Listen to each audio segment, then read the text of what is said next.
Isang mapagpalang araw po sa bawat isa sa inyo, mga mahal naming tagapakinig. Narito na naman po ang inyong lingkod upang maghatid ng isang kwentong gigising sa ating mga natutulog na damdamin.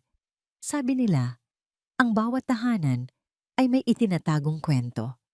Ngunit paano kung ang kwentong yon ay isang lihim na kayang sumira o bumuo ng isang buong pamilya? At paano kung ang tanging susi para buksan ang katotohanan ay nasa mga kamay ng isang taong hindi mo aakalain?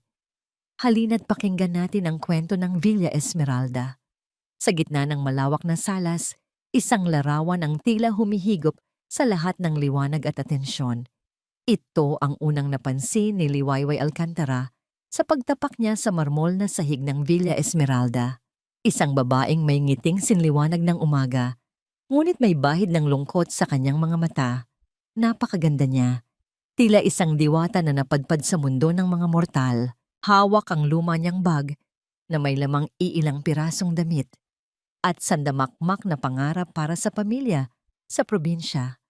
Naramdaman ni Liwayway ang panliliit sa sarili. Ang bawat sulok ng mansyon ay sumisigaw ng karangyaan. Mula sa matatayog na haligi, sa naglalakihang salamin, hanggang sa eleganteng chandelier na animoy kumpol ng mga bituin. Ngunit sa kabila ng lahat ng kislap, may kakaibang lamig at bigat sa hangin. Isang katahimikan na hindi nakakapayapa, kundi nakakabingi. Sumunod ka sa akin, wika ng matandang mayordoma, si Manang Lorna, na hindi man lang siya tinapunan ng tingin.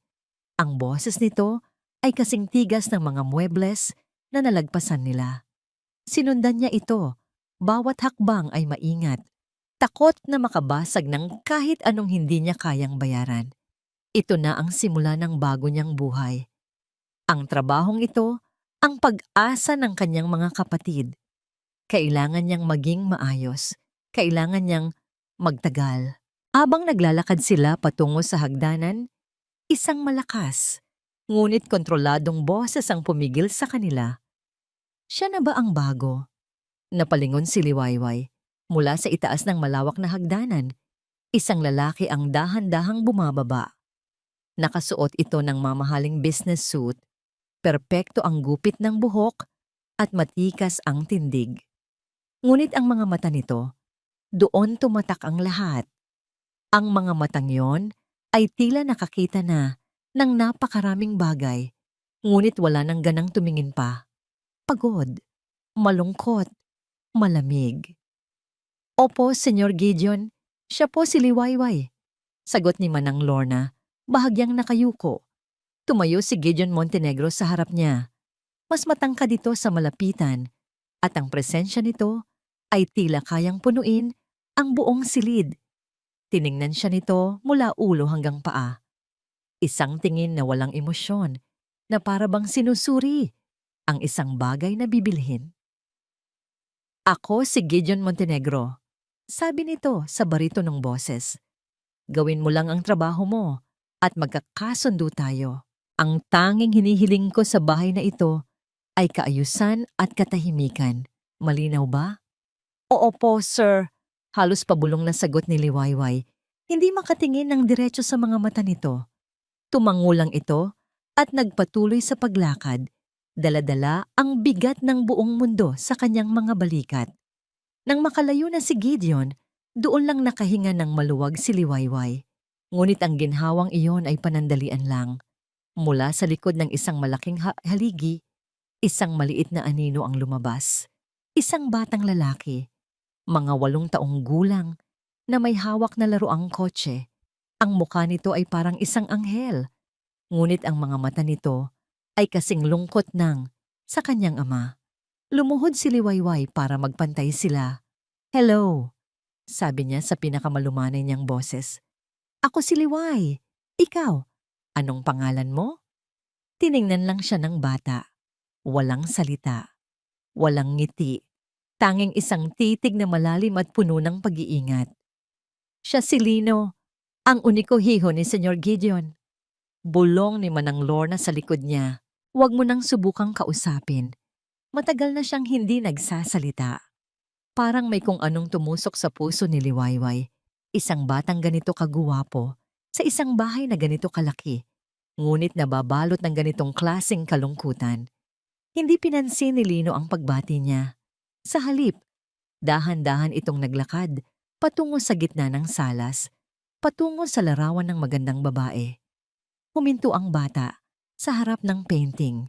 Doon, sa ilalim ng tingin ng babae sa larawan, tumayo lang ito. Pagkaraan ng ilang sandali, dahan-dahan nitong itinaas ang kanyang maliit na kamay. Ang kanyang hintuturo ay nanginginig habang itinuturo ang isang partikular na bahagi ng larawan. Hindi ang mukha, hindi ang mga mata, kundi ang isang kumpol ng bulaklak na nakapinta sa gilid ng bestida ng babae. Nanatili itong ganoon, nakaturo, tahimik, tila may isinisigaw ang kanyang mga mata na hindi kayang bigkasin ng kanyang mga labi. Pinanood ni Liwayway ang eksena. Si Manang Lorna ay nagbuntong hininga lang na para bang sanay na sanay na. Ngunit para kay Liwayway, may kung anong mali. May kung anong misteryo sa kilos ng bata. Hindi ito isang simpleng pagturo lang. Ito ay isang pagsusumamo. Sa mga sumunod na oras, habang nililinis ni Liwayway ang mga kasangkapan, hindi maalis sa isip niya ang batang si Lino at ang larawan ni Tala, ang pangalan ng yumaong asawa ni Gideon. Ayon kay Manang Lorna, nang siya na ang naatasang magpunas ng alikabok sa mga painting, hindi niya napigilang huminto sa harap ng larawan ni Tala. Tinitigan niya itong mabuti. Ang mga bulaklak na itinuturo ni Lino ay kakaiba, hindi pamilyar. Dahil sa kuryosidad, sinubukan niyang iangat ng bahagya ang mabigat na painting para punasan ang likod nito. Sa pag-angat niya, may napansin siyang mga salitang nakaukit sa lumang kahoy ng frame. Maliit lang, halos hindi na mabasa dahil sa alikabok at katagalan. Pinunasan niya ito gamit ang dulo ng kanyang daliri. At doon, sa ilalim ng maninipis na sinag ng araw na tumatagos sa bintana, nabasa niya ang mga salita. Kung saan namumulaklak ang hiraya. Kung saan namumulaklak ang hiraya. Paulit-ulit na tumatakbo ang mga salitang iyon sa isip ni Liwayway na para bang isang kantang hindi niya maiwaksi. Hiraya. Isang salitang malalim, puno ng kahulugan, ngunit hindi niya mawari kung ano. Ang alam niya lang, ang simpleng paglilinis niya ng alikabok ay nagbukas ng isang pinto. Isang pinto na hindi niya sigurado kung dapat ba niyang pasukin. Kinabukasan, sinubukan niyang maging normal. Nagwalis siya, nagpunas, nagluto. Ngunit ang kanyang mga mata ay palihim na sumusukulyap sa bawat kasambahay. Sinusubukang humanap ng isang mukhang mapagkakatiwalaan, isang taong maaaring may alam sa lihim ng pamilya Montenegro. Nakita niya ang pagkakataon nang matiyempuhan niya sa hardin si Aling Nena, isa sa mga pinakamatagal ng katulong sa mansyon habang nagdidilig ito ng mga rosas. Dahan-dahan siyang lumapit, may dalang isang basong malamig na tubig. Aling Nena, para po sa inyo. Alok niya na may kasamang nangiti. Ay, salamat Hija, sagot ng matanda. Pinunasan ang pawis sa noo. Napakabait mo namang bata. Umupo si Liwayway sa isang maliit na bangko sa tabi nito. Ito na ang pagkakataon. Aling Nena, matagal na po ba kayo rito? Ay oo, mula pa noong kinasal si Senyor Gideon at ang senyora, si Ma'am Tala. Sa pagbanggit ng pangalan, tila may aninong dumaan sa mukha ni Aling Nena. Ang kaninang sigla sa kanyang mga mata ay bahagyang kumupas. Napakaganda po niya, sabi ni Liwayway, tumutukoy sa larawan. At napakabuti raw po. Higit pa sa maganda, higit pa sa mabuti, sagot ni Aling Nena. Ang boses ay halos pabulong na.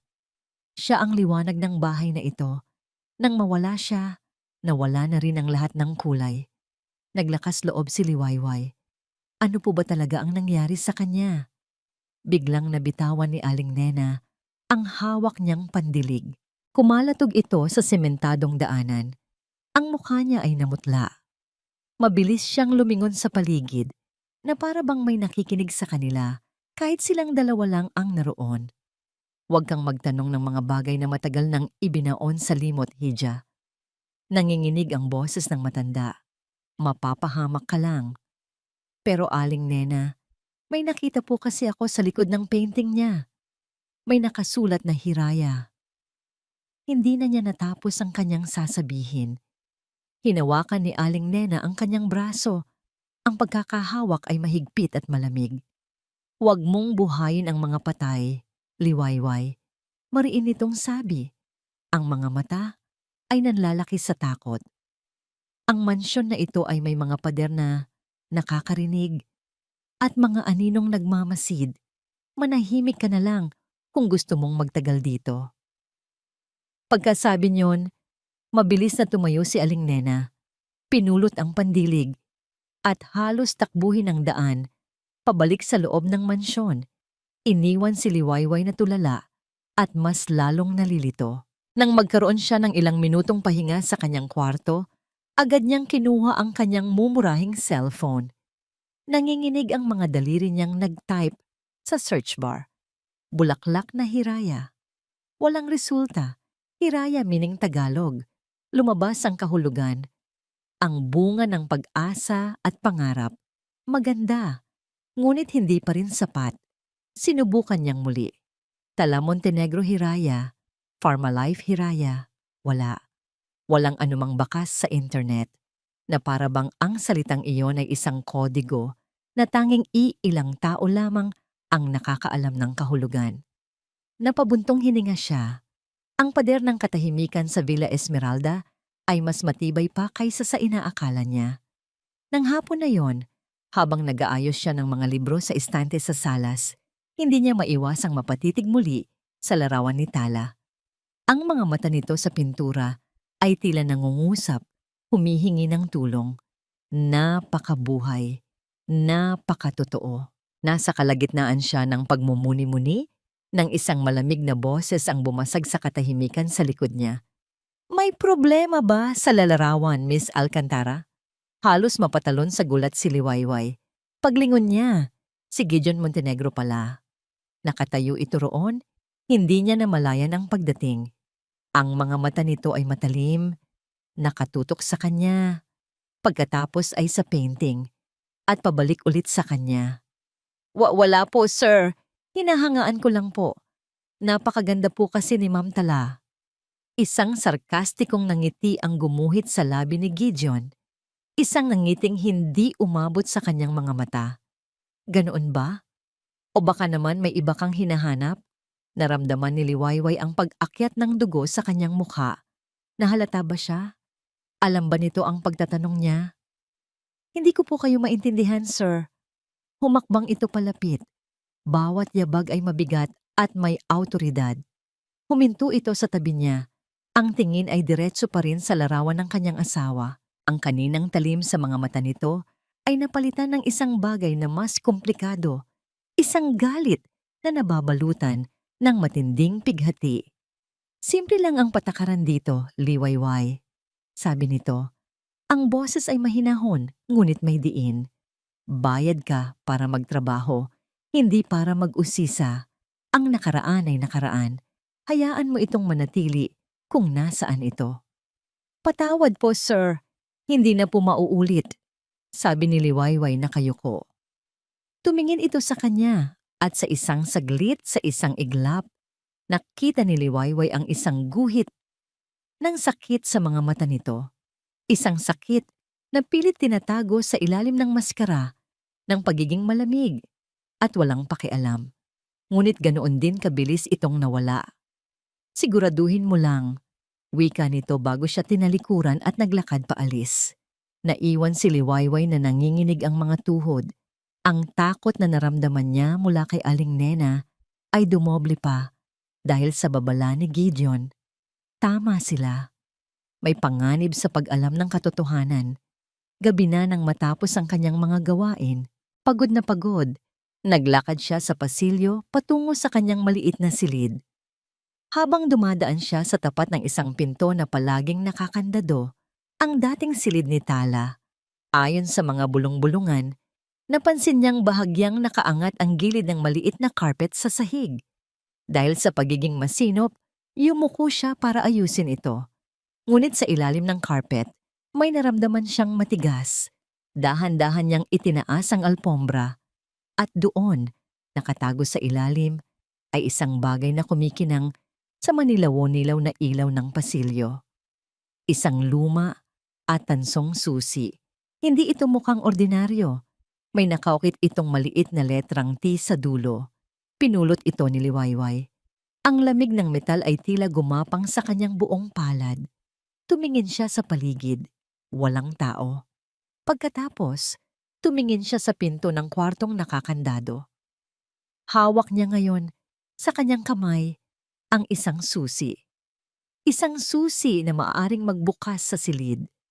At marahil, sa lahat ng mga lihim na itinatago nito. Nakatayo si Liwayway sa gitna ng kanyang maliit na kwarto, hawak-hawak ang malamig na tansong susi.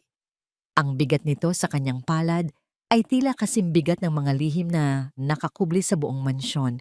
Sa isip niya, umalingaw-ungaw ang mga babala. Ang takot sa mga mata ni Aling Nena.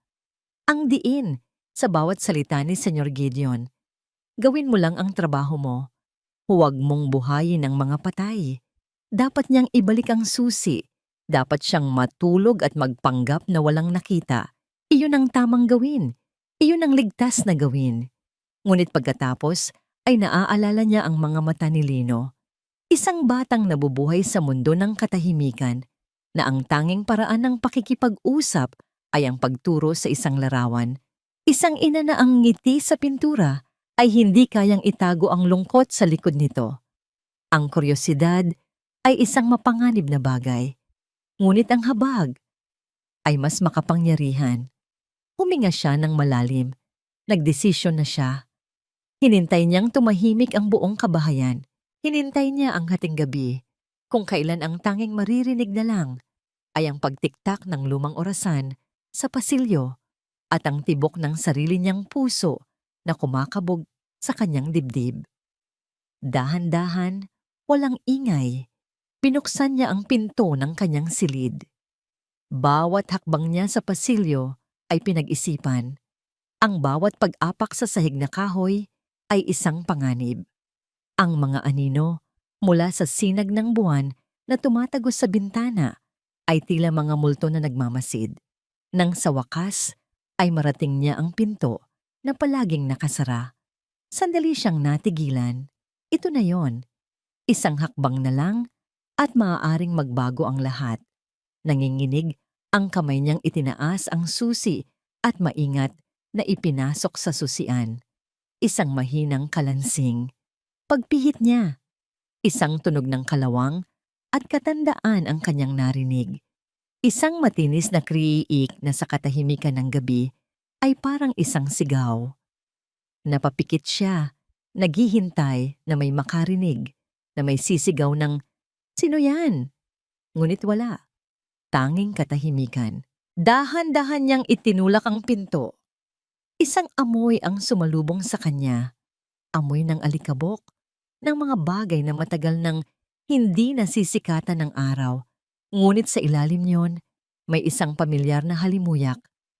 Sampagwita, ang paboritong bulaklak ng kanyang ina. Nang buksan niya ang switch ng ilaw, isang mahinang liwanag ang gumapang sa buong silid. Napahawak siya sa kanyang bibig. Ang kwarto ay natatakpan ng manipis na puting alikabok, na para bang ang oras ay huminto rito maraming taon na ang nakalipas. Ang kama ay maayos pa rin ang pagkakalapat ng kumot. Sa ibabaw ng tokador, may mga bote pa ng pabango. At sa loob ng nakabukas na aparador, nakasabit pa ang mga elegante at magagandang bestida, na para bang naghihintay lang sa pagbabalik ng kanilang may-ari. Hindi ito ang silid ng isang taong pumanaw. Ito ang silid ng isang taong bigla na lang umalis. Naglakad si Liwayway sa loob, ang kanyang mga daliri ay marahang dumadampi sa mga bagay-bagay, sa isang suklay na may iilang hibla pa ng buhok. sa isang aklat na may nakatuping pahina.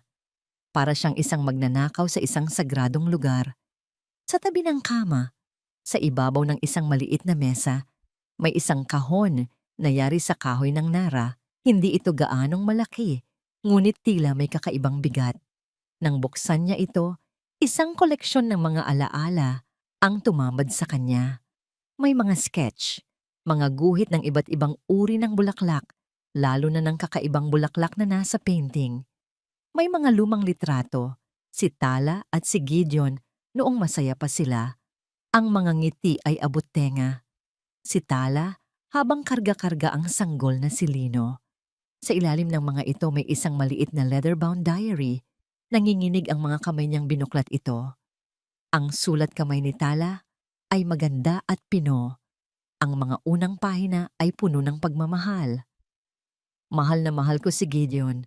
Sa kanya ko nakita ang aking bukas. Nakakatawa ang maliit na ilong ng aking Lino. Siya ang aking munting anghel. Pabilis ng pabilis ang pagbuklat ni Liwayway. Ngunit habang papalapit sa dulo, nagbabago ang tono ng mga isinulat. Nagiging mas maikli, mas balisa. At doon, sa ilalim ng isang tumpok ng mga papel, nakita niya ang isang litrato na hindi kabilang sa masasayang alaala.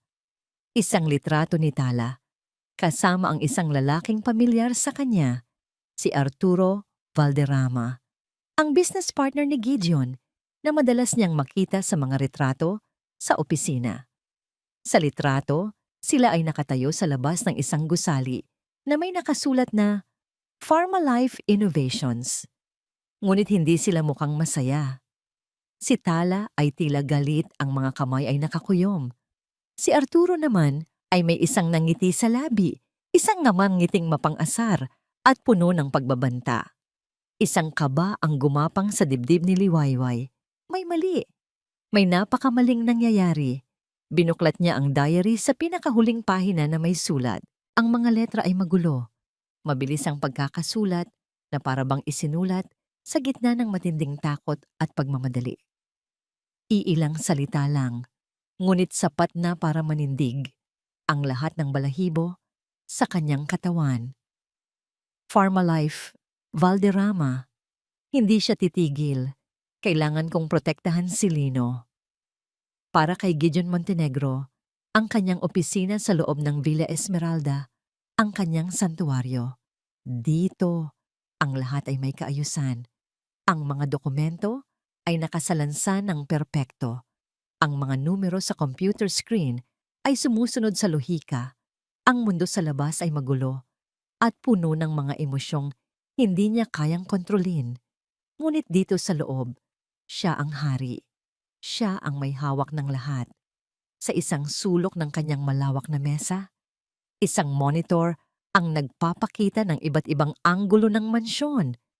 Ang mga security camera. Hindi ito para sa mga magnanakaw. Ito ay para sa kanyang sariling kapayapaan ng isip. Isang paraan upang masigurado na ang katahimikang pilit niyang itinayo sa loob ng 8 taon ay hindi magigiba. Ngunit sa nakalipas na mga araw, ang monitor na yon ay nagbibigay sa kanya ng pag-aalala sa halip na kapayapaan. At ang dahilan ay may isang pangalan. Liwayway Alcantara. Nakita niya ito. Nakita niya kung paano ito napatitig ng matagal sa larawan ni Tala. Nakita niya ang palihim nitong pakikipag-usap kay Aling Nena sa hardin at ang takot sa mukha ng matandang katulong pagkatapos. At kanina lang, nakita niya itong nakatayo sa tapat ng nakakandadong silid ng kanyang asawa. Ang mga mata ay puno ng pag-uusisa. Isang ordinaryong tsismosa lang ba?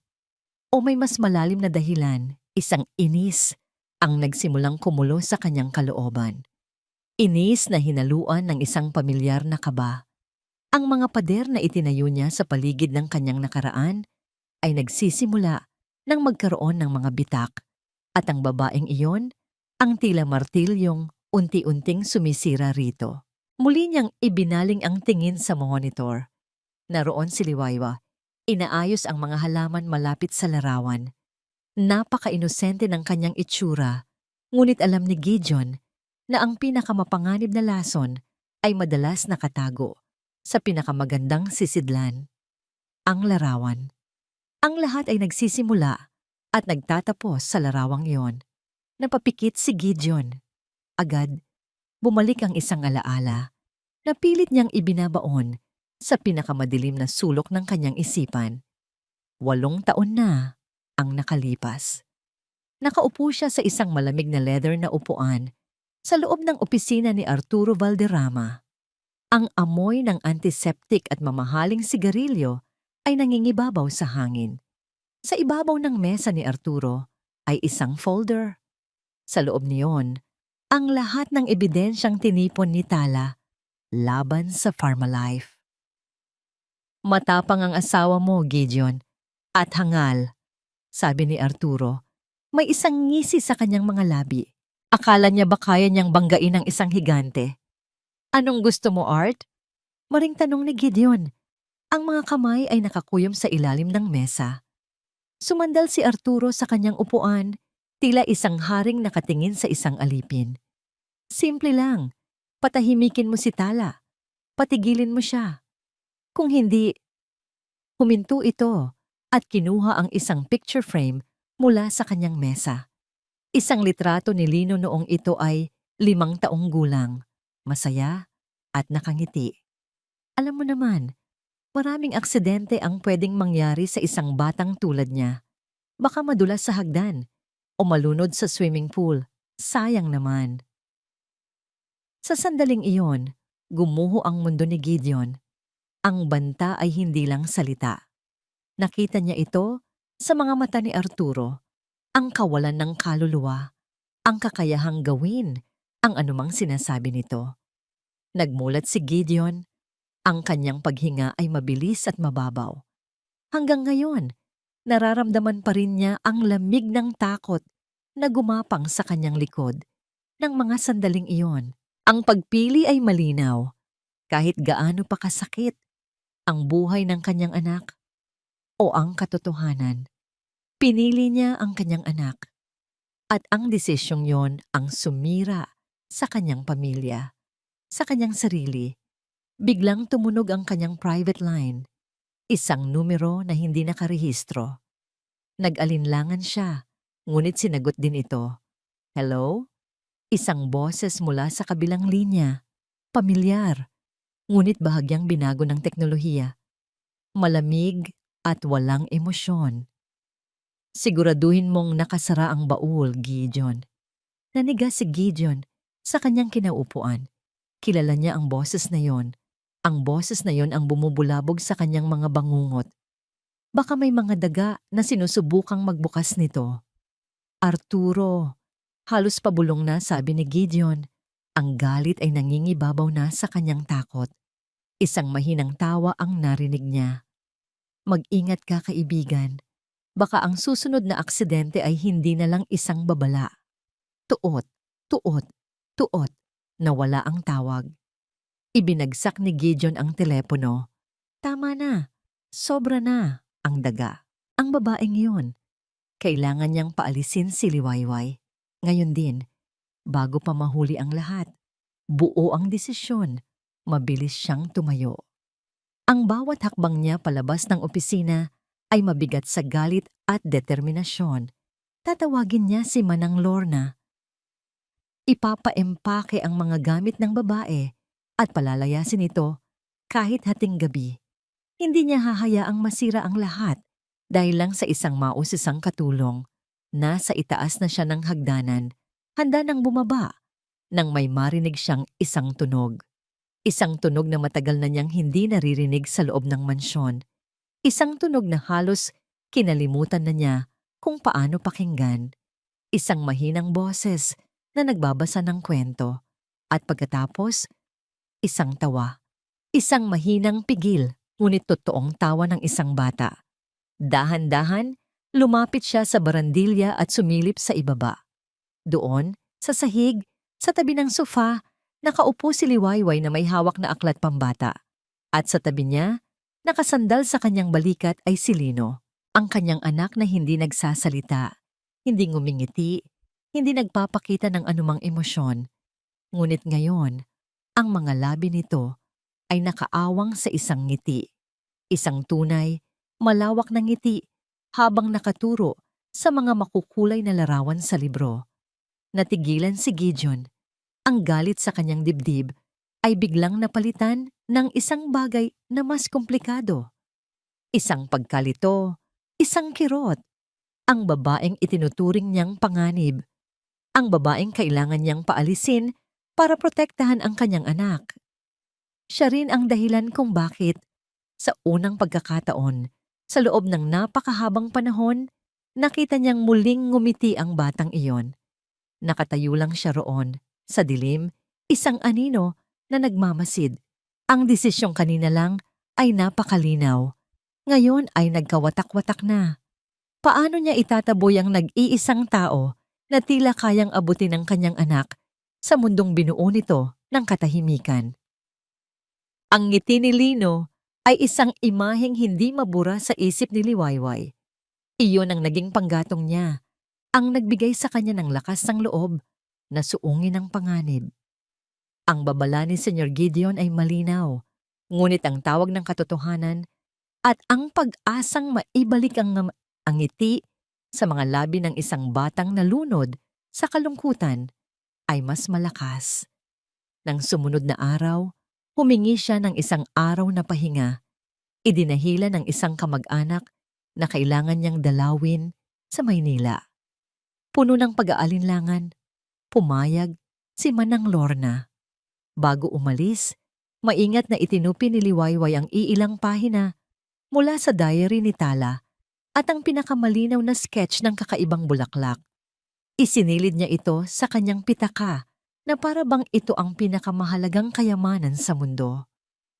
Ang kanyang destinasyon, isang maliit na coffee shop malapit sa isang unibersidad, kung saan siya makikipagkita kay Maya, ang kanyang matalik na kaibigan na kumukuha ng kursong botany. Wow, Liway! Sosyal ka na! Sa mamansyon na nagtatrabaho, bati ni Maya nang magkita sila.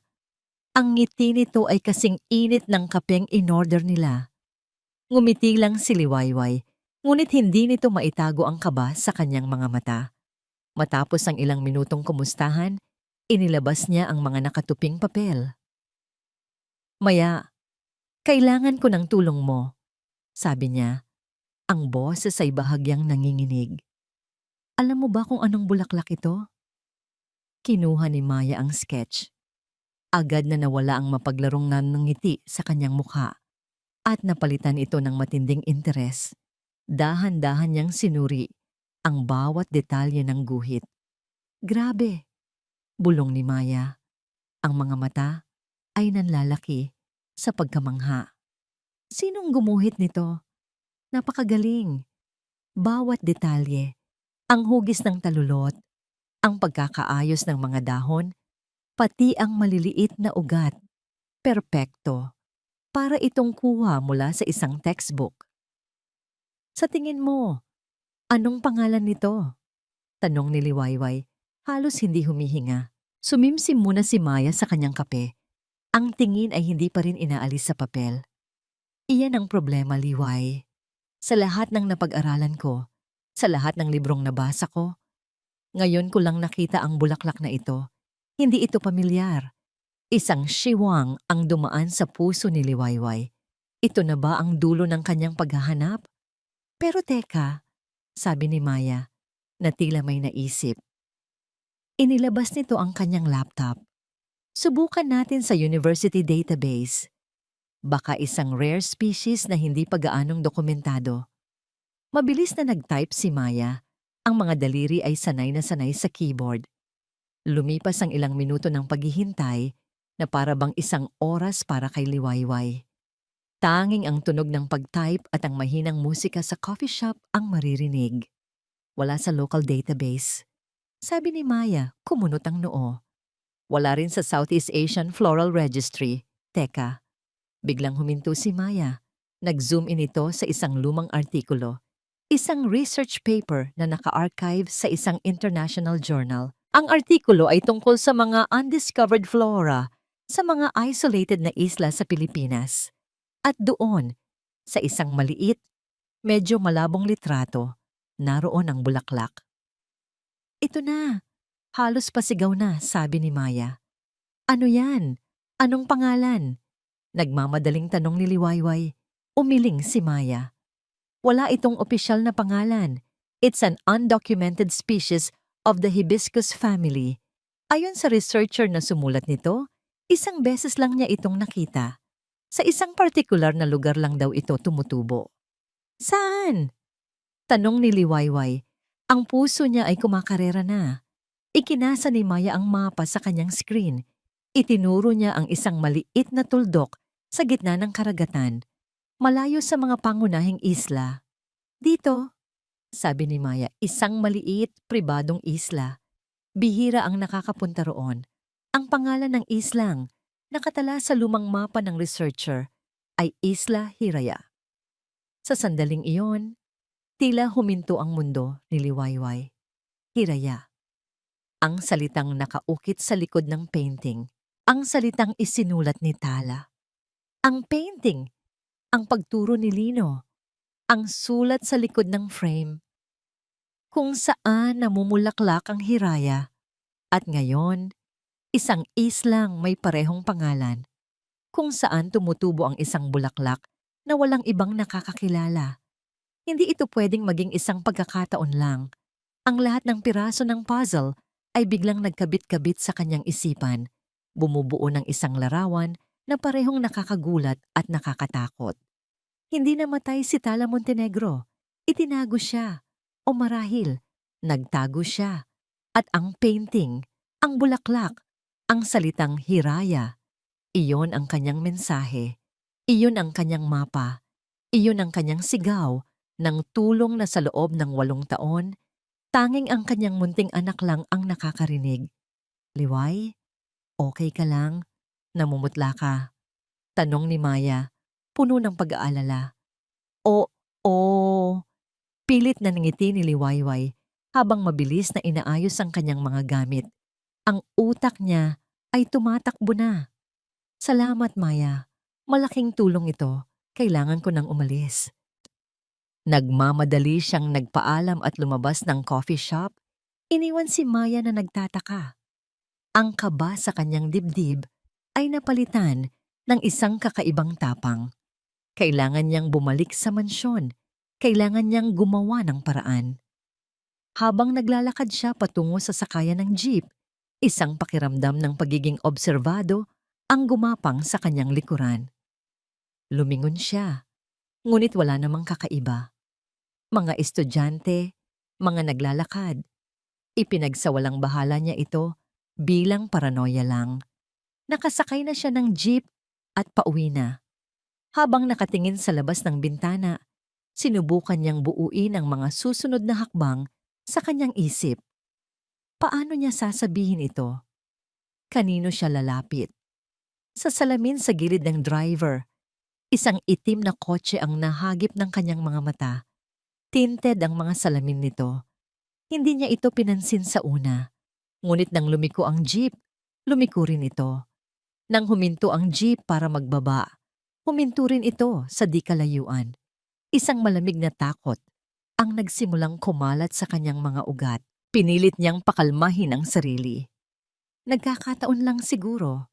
Ngunit nang bumaba na siya sa kanto malapit sa Villa Esmeralda, bumagal din ang takbo ng itim na kotse. Dahan-dahan itong dumaan sa tapat niya. Ang makina ay halos walang ingay. Hindi niya makita kung sino ang nasa loob, ngunit ramdam na ramdam niya ang mga matang nakatutok sa kanya mula sa likod ng madilim na salamin. Napatigil siya sa paglalakad. Ang kanyang paghinga ay halos mapatid. Ang itim na kotse ay huminto saglit sa dulo ng kalye, bago tuluyang umandar at mawala sa paningin. Ngayon, sigurado na siya, hindi ito pagkakataon. May sumusunod sa kanya. Ang paghahanap niya sa katotohanan ay hindi na lang isang simpleng pag-uusisa. Isa na itong mapanganib na laro. At siya sa ayaw at sa gusto niya ay isa ng manlalaro. Ang takot ay parang isang malamig na kamay na humahaplos sa batok ni Liwayway habang naglalakad siya pabalik sa tarangkahan ng Villa Esmeralda, ang itim na kotse.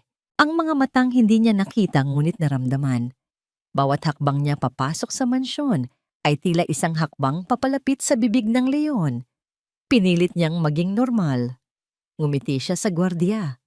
Binati niya si Manang Lorna, ngunit ang kanyang puso ay walang tigil sa pagtambol, isang ritmong puno ng pangamba. Alam niyang hindi na siya maaaring mag-isa sa laban na ito. May isang tao siyang kailangang kausapin, isang tao na maaaring magalit, maaaring parusahan siya, ngunit siya rin ang may pinakamalaking karapatang malaman ng lahat. Si Gideon Montenegro. Gabi. Tahimik na ang buong bahay. Ang tanging liwanag na lang ay nagmumula sa ilalim ng pinto ng opisina ni Gideon. Huminga ng malalim si Liwayway. Kumatok siya ng 3 beses. Mahina, ngunit buo. Pasok. Ang boses mula sa loob ay pagod at walang sigla. Dahan-dahan niyang pinihit ang seradura at pumasok sa silid. Nakaupo si Gideon sa likod ng kanyang malaking mesa. Ang mukha ay bahagyang natatanglawan ng ilaw mula sa kanyang laptop. Hindi man lang ito nag-angat ng tingin. Ano ang kailangan mo? Gabi na. Inilapag ni Liwayway ang mga papel sa ibabaw ng makintab na mesa. Ang sketch ng bulaklak, ang kopya ng research paper, at ang mapa na nagtuturo sa Isla Hiraya. Kailangan po nating mag-usap, sir. Sa wakas, nag-angat ng tingin si Gideon. Nakita niya ang mga papel. Kumunot ang kanyang noo. Pagkatapos, tumingin ito kay Liwayway at sa unang pagkakataon, nakita ni Liwayway ang isang bagay sa mga mata nito bukod sa lamig at lungkot, pagkabigla at takot. Saan mo nakuha ang mga yan? Tanong nito. Ang bawat salita ay may diin na para bang isang bombang anumang oras ay maaaring sumabog. Hindi na po yan ang mahalaga, sir. Matatag na sagot ni Liwayway, nagulat sa sariling tapang. Ang mahalaga po ay kung ano ang ibig sabihin ng mga ito. Ang bulaklak, ang isla, ang pangalang Hiraya. Buhay po si Ma'am Tala, hindi ba? Ang tanong ay binitiwan sa hangin, mabigat at puno ng akusasyon. Tumayo si Gideon. Ang kanyang katahimikan ay mas nakakatakot kaysa sa anumang sigaw. Dahan-dahan siyang lumakad paikot sa kanyang mesa, papalapit kay Liwayway na parang isang predator na sinusukol ang kanyang biktima. Hindi mo alam ang pinapasok mo, sabi nito sa isang mapanganib na bulong. Umalis ka na sa pamamahay na ito. Ngayon din, kalimutan mo ang lahat ng nalaman mo kung gusto mo pang mabuhay ng mapayapa. Paano po ako aalis? Sumbat ni Liwayway, ang luha ay nagsisimula nang mamuo sa kanyang mga mata. Paano ko po kakalimutan? Gayong araw-araw, nakikita ko si Lino na tinuturo ang larawan ng kanyang ina na para bang sinasabi niya sa ating lahat, hanapin niyo siya, tulungan niyo siya. Paano niyo po natiis na makita ang sarili-rili ninyong anak na nagkakaganoon sa loob ng 8 taon? Ang mga salitang iyon ay tumama kay Gideon na parang isang malakas na sampal. Napahinto siya. Ang maskara ng galit sa kanyang muka ay unti-unting nabakbak at ang lumabas ay isang bagay na mas masakit panoorin. Ang hubad na katotohanan ng kanyang pagdurusa. Napahawak siya sa gilid ng mesa na para bang iyon na lang ang pumipigil sa kanya na bumagsak. Huminga siya ng malalim. Isang hingang tila nagmula pa sa kaibuturan ng kanyang kaluluwa. Oo, pag-amin niya. Ang boses ay basag at puno ng pait. Buhay si Tala. Ang pag-amin ay parang isang kulog na yumanig sa buong silid. Napatakip si Liwayway sa kanyang bibig kahit pa alam na niya ang sagot. Ang marinig ito mula mismo sa bibig ni Gideon ay ibang usapan. Umupo si Gideon sa silya. Ang kaninang tikas at awtoridad ay biglang naglaho. Sa isang iglap, hindi na siya ang makapangyarihang CEO, kundi isang ordinaryong lalaki na binibigatan ng mundo. Hindi ko siya itinago. Pagpapatuloy niya, ang tingin ay nakatutok sa kawalan. Pinilit ko siyang magtago.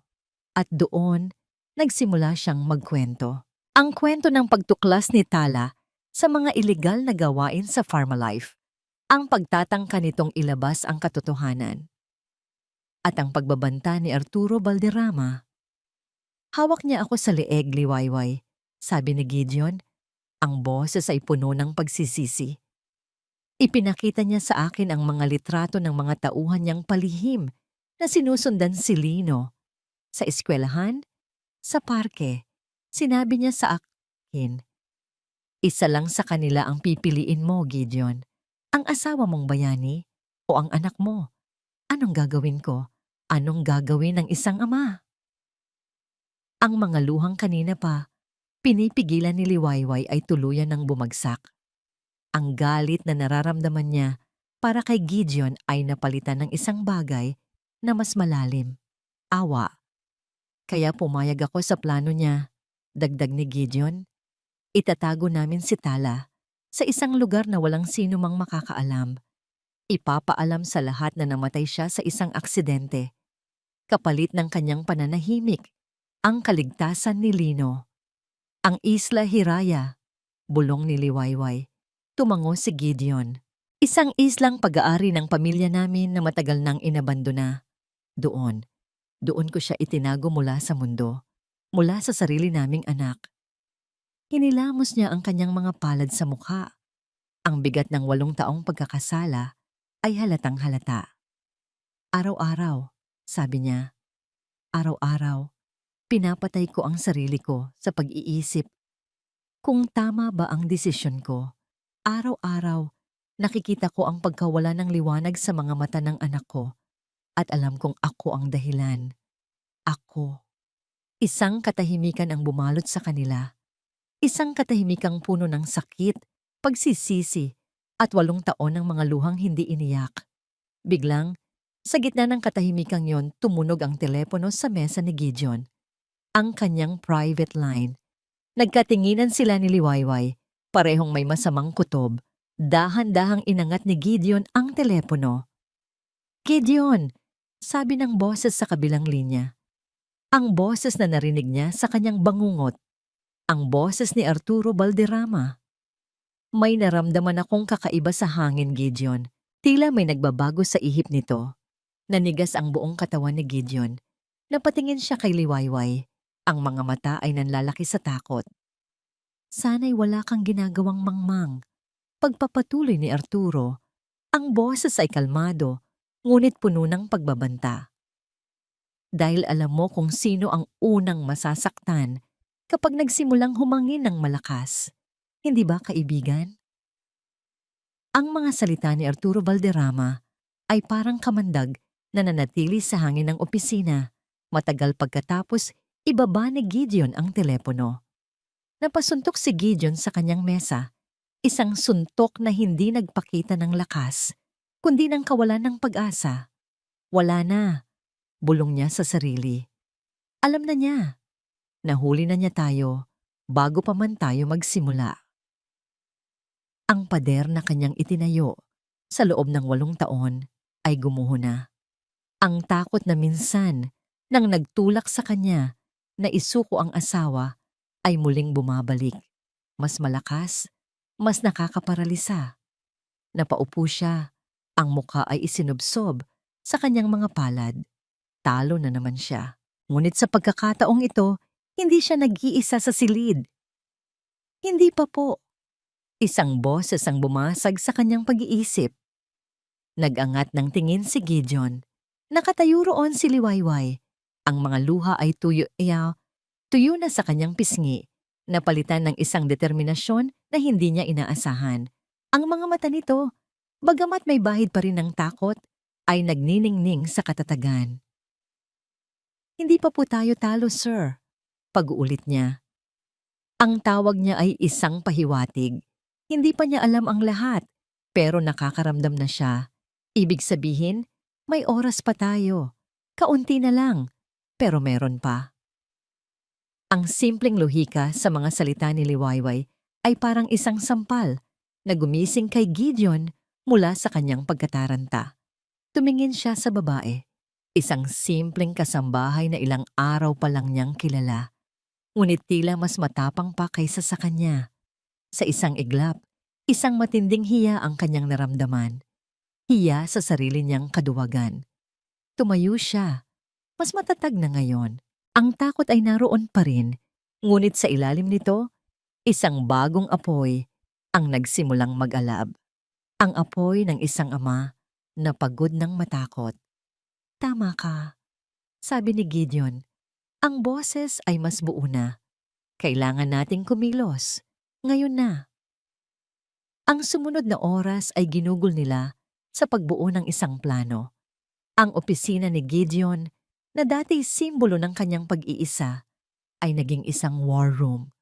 Ang dating amo at katulong ay naging dalawang general na naghahanda para sa pinakamahalagang laban ng kanilang buhay. Hindi tayo pwedeng dumaan sa mga legal na paraan, sabi ni Gideon habang naglalakad-lakad. Lahat ng charter services, lahat ng daungan, may mata si Arturo roroon. Kailangan natin ng isang bagay na hindi matutunton. Kinuha niya ang kanyang telepono at nag-dial ng isang numero mula sa kanyang memorya, hindi mula sa contacts. Matapos ang ilang sandali, isang magaspang na boses ang sumagot. Mang Berto, sabi ni Gideon, kailangan ko ng pabor. Isang malaking pabor. Nakinig si Liwayway habang nakikipag-usap si Gideon sa Tagalog na may halong dialektong probinsyal, walang papeles, walang tanong-tanong. Isang bangka na kayang maglayag sa gabi, sapat para sa 2 tao, patungo sa isang islang hindi madalas puntahan. Pagkatapos ng ilang minutong negosasyon, ibinaba ni Gideon ang telepono.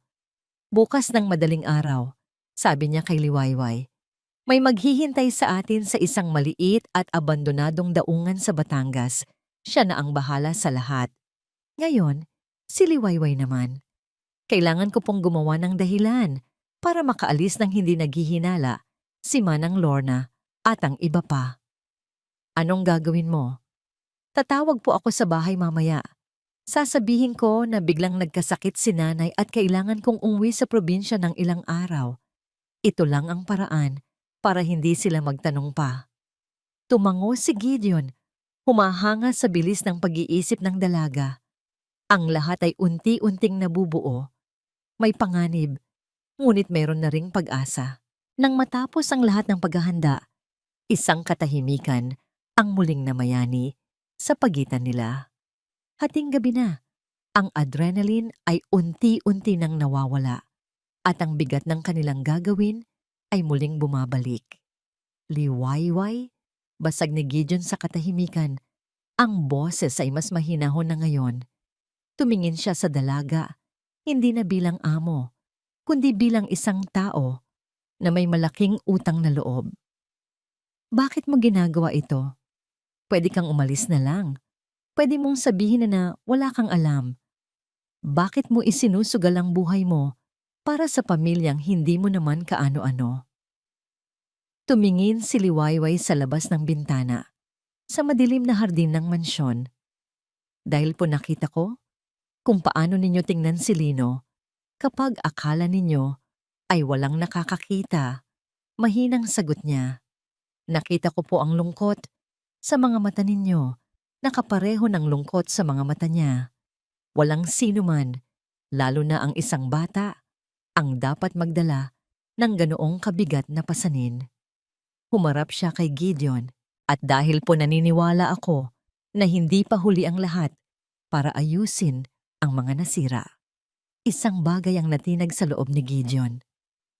Sa loob ng 8 taon, ang tingin sa kanya ng mga tao ay takot, respeto o awa. Ngunit ngayon nang ulit may isang taong tumingin sa kanya at nakakita ng pag-asa. Salamat. Halos pabulong na, sabi ni Gideon. Sa loob ng maraming taon, mag-isa kong kinikimkim ang lahat ng ito. Akala ko, iyon ang tama. Akala ko, iyon ang magliligtas sa kanila. Pero nabulag ako ng takot. Lumapit siya sa bintana at tumayo sa tabi ni Liwayway. Binigyan mo ako ng lakas ng loob na itama ang pagkakamali ko. Ano man ang mangyari, habang buhay ko, iyong tatanawing utang na loob. Kinaumagahan, ang lahat ay ayon sa plano. Nagpaalam si Liwayway kay Manang Lorna. Dala ang isang maliit na bag. Si Gideon naman ay nagdahilang may importanteng business meeting sa labas ng syudad. Ang kanilang mga sasakyan ay magkahiwalay na aalis at magkikita na lang sa isang tagong lugar bago tumuloy sa Batangas. Nasa may pintuan na sila, handa nang umalis, nang isang pamilyar na itim na kotse ang pumasok sa gate at huminto sa harap ng mansyon. Ang parehong kotse na sumunod kay Liwayway. Bumukas ang pinto ng kotse at isang lalaking naka-Amerikana ang lumabas. Magalang itong ngumiti, ngunit ang mga mata nito ay malamig at mapanuri. Nagkatinginan si Gideon at Liwayway, ang kanilang mga puso ay biglang nagyelo. Senyor Montenegro, magandang umaga po. Bati ng lalaki. Pinapunta po ako ni Sir Arturo. Isang routine security check lang po. Gusto lang niyang masigurado na ang lahat ay maayos at ligtas dito sa mansyon. Tumingin ang lalaki mula kay Gideon na may hawak na briefcase patungo kay Liwayway na may daladalang bag. Ang ngiti nito ay bahagyang lumapad. Mukhang may mga paalis yata. Ang ngiti ng tauhan ni Arturo ay kasing kinis ng kanyang sapatos, ngunit kasing talim ng isang patalim. Naramdaman ni Liwayway ang panlalamig ng kanyang mga kamay. Ito na ang katapusan. Isang maling galaw, isang maling salita, at ang kanilang maingat na binuong plano ay guguho na parang isang kastilyong buhangin. Ngunit sa tabi niya, nakita niya ang pagbabago kay Gideon Montenegro. Ang kaninang kaba sa mga mata nito ay napalitan ng isang malamig at matigas na awtoridad. Ang awtoridad ng isang CEO na sanay humarap sa mga buwitre. Oo, aalis sila. Kalmadong sagot ni Gideon. Ang boses ay walang bahid ng anumang pag-aalinlangan. Humarap siya sa lalaki. Itong si Liwayway ay uuwi sa kanilang probinsya. May emergency sa pamilya. At ako naman ay may board meeting sa Cebu. Ano ang problema? Bahagyang natigilan ang lalaki sa direktang tanong. Wala naman po, sir. Gaya po ng sabi ko, routine check lang po. Kung gayon, tapusin mo na ang routine check mo at makaalis ka na. Maring sabi ni Gideon, hindi inaalis ang tingin sa lalaki. Nagmamadali kami. Ayokong mamiss ang flight ko. Ang tensyon sa pagitan ng dalawa ay halos nahihipo. Ngunit sa huli, ang lalaki ang unang umiwas ng tingin. Yumuko ito ng bahagya. Masusunod po, senyor. Pasensya na po sa abala. Mabilis na pumasok ang lalaki sa mansyon habang si Gideon ay suminyas kay Liwayway na sumakay na sa nakahandang sasakyan. Walang nagsalita sa kanila hanggang sa makalayo sila sa Villa Esmeralda. Doon lang bumuga ng isang malalim na hininga si Gideon. Ang isang butil ng pawis ay tumulo mula sa kanyang sentido. Ang biyahe patungong Batangas ay tahimik at puno ng kaba. Ang bawat kotseng sumusunod sa kanila ay tila ang itim na kotse ni Arturo. Nang sa wakas ay marating nila ang abandonadong daungan, isang matandang lalaki na may balbas at kulubot na balat dahil sa sikat ng araw ang naghihintay sa kanila. Si Mang Berto. Handa na ang lahat, sabi nito. Itinuturo ang isang maliit, ngunit matatag na bangkang demotor. Habang bumibiyahe sila sa madilim na karagatan, tanging ang ugong ng makina at ang paghampas ng mga alon ang maririnig. Nakaupo si Liwayway sa isang sulok. Mahigpit ang kapit sa gilid ng bangka. Tumingin siya kay Gideon. Nakatayo ito sa may unahan, nakatingin sa kadiliman, na para bang sinusubukang aninagin ang isang bagay na 8 taon na niyang hinahanap. Ang hangin ay malakas, ginugulo ang kanyang mamahaling damit at buhok, ngunit hindi nito natinag ang kanyang paningin.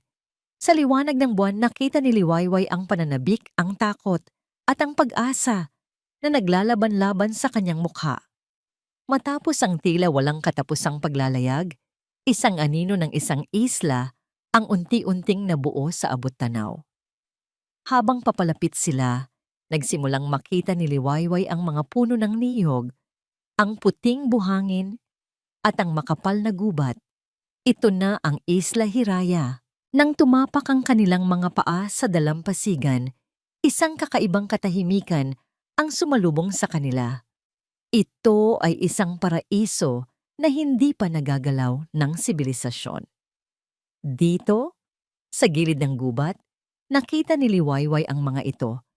Isang kumpol ng mga bulaklak na may kakaibang kulay lila, eksaktong katulad ng nabusyon sa sketch, ang mga bulaklak ng Hiraya. Doon, turo ni Gideon, sa isang maliit na daanan na natatabunan ng mga halaman. Sinundan ni Liwayway si Gideon papasok sa gubat. Ang daan ay makitid at masukal. Ang huni ng mga kuliglig at ang kaluskos ng mga dahon ang tanging naririnig. At pagkatapos ng ilang minutong paglalakad, narating nila ang isang maliit na lawak. Sa gitna nito, nakatayo ang isang maliit na bahay na yari sa kahoy at kawayan. Simple, mapagkumbaba. May maliit na usok na lumalabas mula sa tsimeneya nito. May buhay dito. Huminto si Gideon. Tila biglang nawala ang lahat ng kanyang tapang. Nanginginig ang kanyang mga tuhod. Tumingin siya kay Liwayway. Ang mga mata ay puno ng tanong at takot. Paano kung galit siya sa akin? Ngumiti si Liwayway. Isang ngiting nagbibigay lakas. Isa lang po ang paraan para malaman natin. Dahan-dahang humakbang si Gideon patungo sa pinto. Itinaas niya ang kanyang kamay para kumatok. Ngunit ilang pulgada mula sa kahoy, huminto ito. Nag-alinlangan. Hindi niya kaya. Si Liwayway ang lumapit at kumatok. Isang katok. 2. 3. Isang katahimikan. At pagkatapos, narinig nila ang mga yabag sa loob. Dahan-dahang bumukas ang pinto. At doon, nakatayo ang isang babae. Mas may edad na kaysa sa larawan. May iilang guhit na ng pagod at kalungkutan sa kanyang mukha. Ang kanyang buhok ay nakatali lang ng simple. Nakasuot lang siya ng isang lumang bestida. Ngunit ang mga mata niya ay hindi nagbago. Puno pa rin ito ng liwanag, ng kabutihan, at ngayon, ng lubos na pagkabigla. Si Tala. Napako ang tingin niya kay Gideon. Walang salitang lumabas sa kanilang mga bibig. Tanging ang kanilang mga mata ang nag-usap. Isang pag-uusap na puno ng 8 taon ng pangungulila, ng sakit, ng pagsisisi, at ng isang pag-ibig na hindi kailanman namatay. Ang mga luha ay nagsimulang mamuo sa mga mata ni Tala. Ganoon din kay Gideon. Dahan-dahan, humakbang si Gideon palapit. Itinaas niya ang kanyang kamay, nanginginig, at marahang hinaplos ang pisngi ni Tala na para bang sinusigurado kung ito ay totoo at hindi isang panaginip. Tala, bulong niya, ang pangalan ay tila isang dasal. Hindi na nakapagsalita si Tala. Isang hikbi ang kumawala sa kanyang lalamunan. At pagkatapos ay yumakap siya ng mahigpit kay Gideon. Ibinuhos ang lahat ng sakit at pangungulila na kinimkim niya sa loob ng napakahabang panahon. Gumanti ng yakap si Gideon, mas mahigpit pa, na para bang ayaw na niyang pakawalan pa itong muli. Tumalikod si Liwayway, pinipigilan ang sariling mga luha upang bigyan sila ng sandali. Ang sandaling iyon ay para lang sa kanilang dalawa. Matapos ang ilang minuto, nang bahagyang kumalma na ang lahat, humiwalay si Tala sa pagkakayakap. Tumingin siya mula kay Gideon patungo kay Liwayway. Paano niyo ako nahanap? Tanong din niya. Ang boses ay garalgal pa rin. Mahabang kwento. Sagot ni Gideon. Ang mahalaga, nandito na kami. Aalis na tayo rito. Itatama na natin ang lahat. Umiling si Tatala. Isang bagong kislap ng determinasyon ang lumitaw sa kanyang mga mata. Hindi lang tayo alis, Gideon. Lalaban tayo. Pumasok siya sa loob ng bahay at bumalik na may dalang isang maliit na hard drive. Nasa akin ang lahat. Bawat dokumento, bawat testimonya, lahat ng ebidensya para pabagsakin si Arturo at ang Pharmalife. Isang nangiti ng pag-asa ang gumuhit sa labi ni Gideon. Ngunit agad itong napawi nang makita niya ang biglang pagbabago sa mukha ni Tala. Ang determinasyon ay napalitan ng takot. Pero hindi ganoon kadali. Nanginginig na sabi ni Tala. Hinawakan niya ang isang maliit na kwintas sa kanyang leeg. Isang kwintas na ibinigay ni Gideon sa kanya noon. Alam kong may tracker dito. Maliit. Pero alam kong nilagyan niya ito bago ako umalis. Hindi ko lang magawang tanggalin. Isang paraan para masigurado niyang hindi ako tatakas. Napatingin si Gideon at Liwayway sa isa't isa. Ang realisasyon ay parang isang malamig na tubig na ibinuhos sa kanila. Ibig sabihin, bulong ni Liwayway. Tumingin si Tala sa kanila. Ang mga mata ay puno ng pangamba. Ibig sabihin, alam niyang may dumating. Alam niyang narito kayo. Ang mga salita ni Tala ay parang isang kidlat na gumuhit sa katahimikan ng isla. Alam niyang narito kayo. Walang sino man ang nagsalita, ngunit ang bawat isa sa kanila ay narinig ito. Ang papalapit na ugong ng isang mabilis na speedboat, sinasagupa ang katahimikan ng umaga. Kailangan nating umalis. Ngayon na.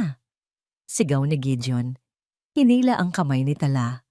Hinawakan naman ni Tala ang kamay ni Liwayway. Ang kanilang muling pagsasama ay biglang naging isang desperadong pagtakas. Saan tayo pupunta? Tanong ni Liwayway habang tumatakbo sila palayo sa kubo, pabalik sa masukal na gubat. May isa pang daan sa kabilang bahagi ng isla. Sagot ni Tala na siyang nangunguna. Kabisado niya ang bawat puno at bawat baging. Isang maliit na kuweba kung saan pwede tayong magtago. Tumatakbo sila. Ang kanilang mga paa ay lumilikha ng ingay sa mga tuyong dahon. Ang mga sanga ay humahampas sa kanilang mga mukha. Ang kanilang paghinga ay mabilis at mababaw, isang halo ng pagod at matinding takot. Sa likuran nila, papalakas ng papalakas ang ugong ng speedboat. Ilang minuto na lang, darating na sila. Hawakan mo ito, Gideon! Sabi ni Tala. Iniaabot ang maliit na hard drive kay Gideon habang patuloy sila sa pagtakbo. Ano man ang mangyari, huwag mong bibitawan yan. Iyan ang buhay ko. Iyan ang kalayaan ni Lino. Hinawakan ni Gideon ang hard drive na para bang iyon ang pinakamahalagang bagay sa mundo. Walang mangyayari sa'yo, Tala. Pangako. Ngunit ang mga pangako ay madaling bitawan sa liwanag at mas madaling mabasag sa dilim ng kagubatan. Nang marating nila ang dalampasigan sa kabilang dulo ng isla, doon nila nakita ang bangka ni Mang Berto, maliit at tila nag-iisa sa malawak na karagatan. Ngunit bago pa man sila makarating dito, isang anino ang humarang sa kanilang daan. At pagkatapos ay isa pa at isa pa. 5 lalaking nakaitim, matitipuno ang katawan, ang lumabas mula sa likod ng mga puno. At sa gitna nila, dahan-dahang lumakad papalabas mula sa dilim ang isang pamilyar na figura, nakasuot ng puting polo. Ang buhok ay perpektong nakasuklay at may isang ngiti sa labi na kayang magpayelo ng dugo. Si Arturo Valderrama. Gideon, kaibigan ko, sabi ni Arturo. Ang boses ay puno ng sarkasmo habang pumapalakpak ng dahan-dahan. Ang galing! Isang grand reunion, nakakataba naman ng puso. Humarap siya kay Tala. Ang kanyang mga mata ay nagliliyab sa isang nakakatakot na kombinasyon ng pagnanasa at galit. At ikaw, mahal kong Tala, na-miss kita. Ang ganda mo pa rin, kahit na medyo magulo ang ayos mo. Hayop ka, Arturo! Sigaw ni Gideon. Humakbang pasulong para protektahan si Tala, ngunit agad siyang pinigilan ng 2 tauhan ni Arturo. Tumawa si Arturo, isang tawang malamig at walang kagalakan. Ako ba ang hayop, Gideon? O ikaw? Ikaw ang nagtago sa kanya rito. Ikaw ang nagkaila sa kanya sa sarili mong anak. Ako. Ako lang naman ang tumutulong na ayusin ang mga gusot na ginawa mo. Hindi mo kami matatakot, Arturo. Sagot ni Tala, ang tapang ay nangingibabaw sa kanyang takot. Nasa amin ang lahat. Lalabas din ang katotohanan. Katotohanan? Muling tumawa si Arturo. Lumapit ito kay Gideon na pilit na nanlalaban sa pagkakahawak ng mga tauhan nito. Ito ba ang sinasabi ninyong katotohanan? Sa isang mabilis na kilos, dinukot ni Arturo ang hard drive mula sa kamay ni Gideon. Hindi! Sigaw ni Gideon, ngunit huli na ang lahat. Itinaas ni Arturo ang hard drive. Pinaglaruan ito sa kanyang mga daliri na parang isang simpleng laruan. 8 taon. 8 taon ng pagtitiis. 8 taon ng pag-iipon ng basura. Lahat para lang dito? At sa harap nilang lahat, ibinato ni Arturo ang hard drive sa isang malaking bato. Isang malakas na kalabog. Ang plastik na pambalot ay nabiyak at ang maliliit na piraso ng teknolohiya sa loob ay nagkawatak-watak. Ang 8 taon ng ebidensya, ng pag-asa, ng sakripisyo, naging alikabok sa loob lang ng isang segundo. Isang sigaw ng kawalan ng pag-asa ang kumawala kay Tala. Si Gideon naman ay napaluhod, ang lakas ay tila tuluyang nawala sa kanyang katawan. Talo na sila. Ang lahat ng kanilang pinaghirapan ay nawala sa isang iglap. Huwag kang mag-alala, Tala, sabi ni Arturo, habang sinisenya sa ng kanyang mga tauhan na kunin si Tala. Hindi kita sasaktan. Sa katunayan, aalagaan pa kita. Magkakaroon tayo ng maraming oras para mag-usap. Gideon, liwayway! Sigaw ni Tala, habang pilit siyang kinakaladkad ng mga lalaki patungo sa speedboat. Tala! Sigaw pabalik ni Gideon. Sinusubukang tumayo. Sinusubukang lumaban, ngunit masyado na siyang mahina. Kapwa sa pisikal at emosyonal. Hinila ni Arturo si Tala palapit sa kanya. Hinarap niya si Gideon sa huling pagkakataon. Ang kanyang mukha ay puno ng tagumpay.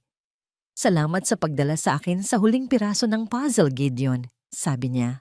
Ang galing mo talagang kaibigan. Ngayon, panoorin mo kung paano ko wawasakin ang lahat ng mahalaga sa'yo, simula sa anak mo. Ang mga salitang yon ay tumusok sa puso ni Gideon na parang isang kutsilyo. Si Lino. Sumakay si Arturo sa speedboat kasama ang bihag na si Tala. Mabilis itong umandar. Lumilikha ng malalaking alon. Papalayo sa isla. Papalayo sa kanila. Naiwan si Gideon at liwayway sa dalampasigan. Basa sa pawis, puno ng mga galos at basagang puso. Ang pag-asang kanina lang ay abot kamay na nila ay naging isang bangungot.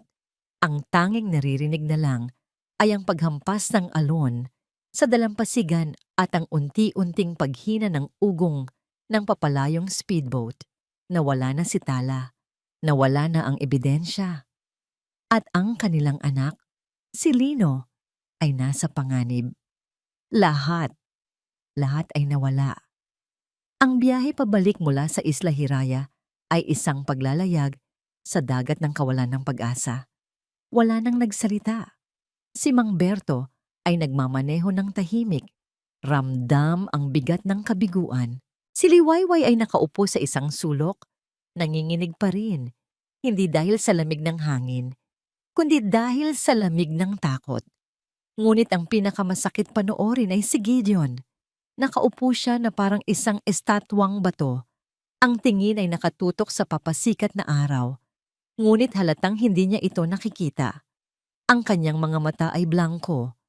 Puno ng mga imahe ng pagkatalo. Ang basag na hard drive, ang sigaw ni Tala, at ang pinakamasakit sa lahat, ang banta ni Arturo sa kanyang anak. Simula sa anak mo.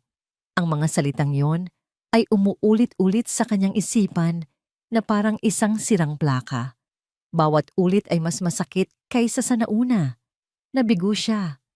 Bilang asawa, nabigo siya. Bilang ama, nabigo na naman siya. Nang sa wakas ay makarating sila sa pampang, halos hindi na makatayo si Gideon. Ang lahat ng lakas ay tila sinipsip mula sa kanyang katawan.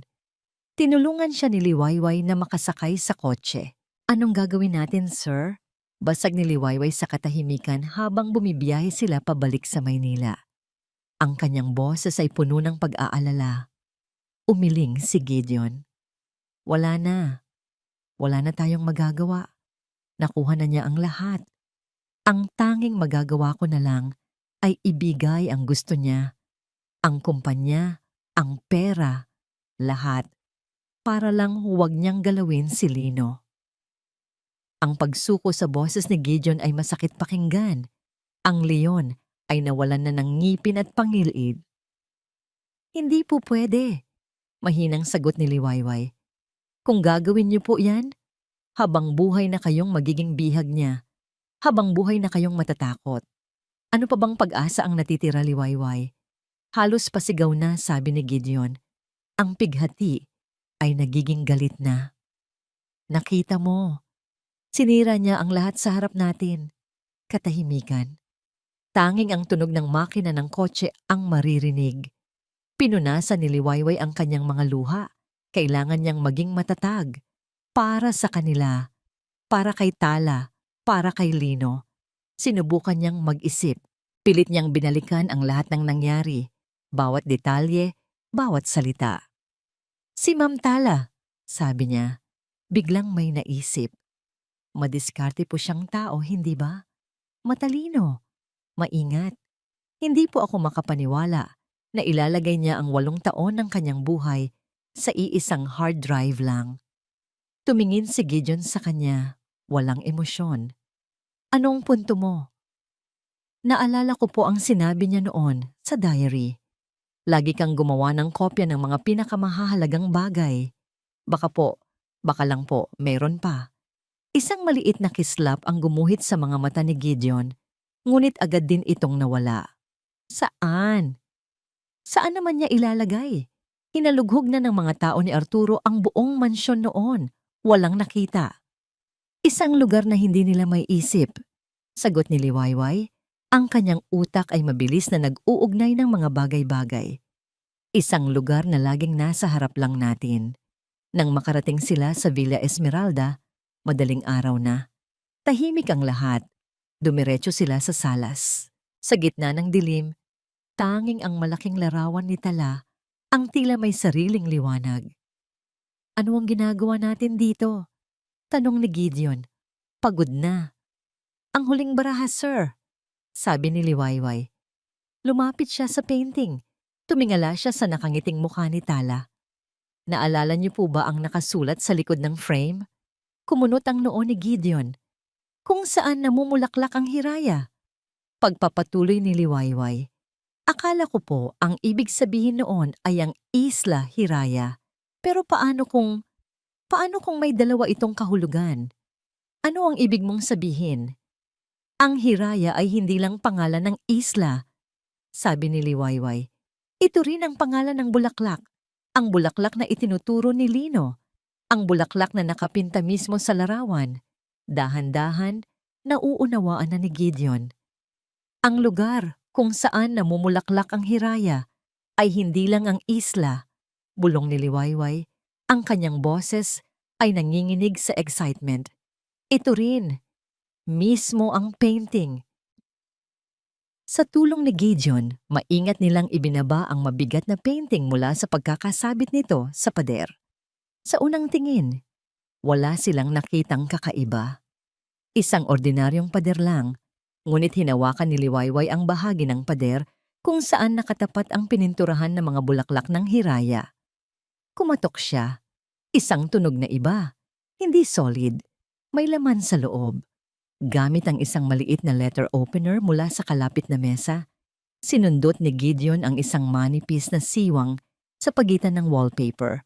At doon, tumambad sa kanila ang isang maliit na bakal na pinto ng isang safety deposit box na nakabaon sa pader.